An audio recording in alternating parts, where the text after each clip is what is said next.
So if I were to want to become a composer, how would I get my work out and get my name better known so that people would generally accept my works? Good question. I have an answer for that. Let's see. As a beginning composer, how would you, I've got to think back. Okay, you know what? The easiest way, actually, you guys all play in the band, right? Everybody plays? Okay. So you already have a leg up on everybody else that wants to be a composer. And the reason is this. Your colleagues are other performers. And the way that I first got some of my things performed was to go to some of my friends and say, hey, I've written a little piece for clarinet and piano. Would you be willing to take a look at it?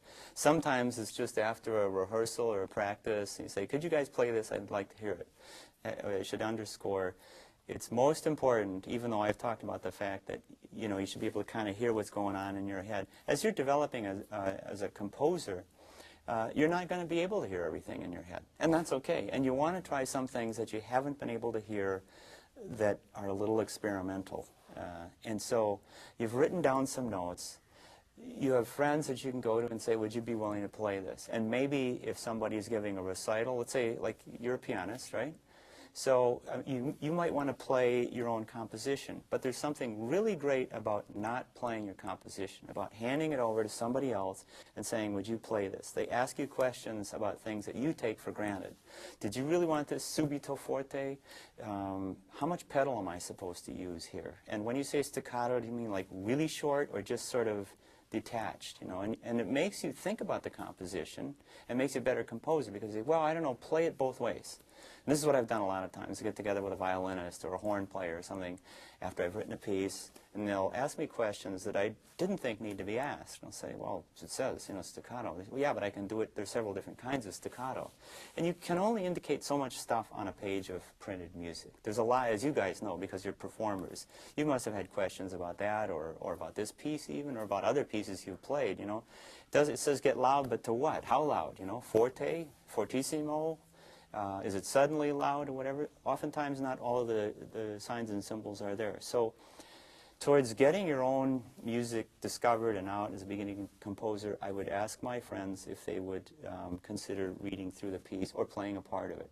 When you hear that music that you've written, it actually becomes part of your library of sounds because you remember that. How many people can think, if I ask you, think of one of your favorite pieces, whatever it is, that you've played over the last month or 2 or 3 or 3 years, whatever, and think of one of the favorite parts, one of your, whether it was a really cool piano part or a clarinet part where you got the solo or whatever. Is everybody able to think of something like that?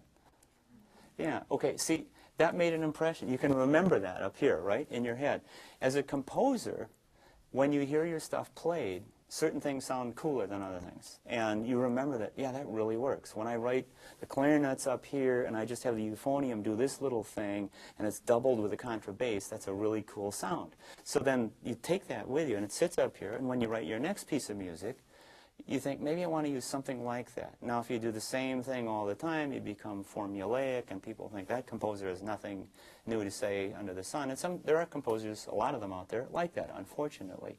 But if you're clever and thinking and sort of not content with doing the same thing all the time, you'll say, that thing I did in this piece was really cool. I got to hear it because some of my friends played it. And I want to use it again, but this time I'm not going to use the euphonium. I'm going to use the tuba, and I'm going to do it an octave lower, and it's going to double with the basses or something like that. This is what's fun about composing, because it's like you've been let loose in a candy store or a clothing store where you can take anything you want, and they've given you a blank check, and you say, I'll take that, and I'll take that, I'll take these 3 sweatshirts, those jeans, I want these shoes, and you put them all together, and it's yours.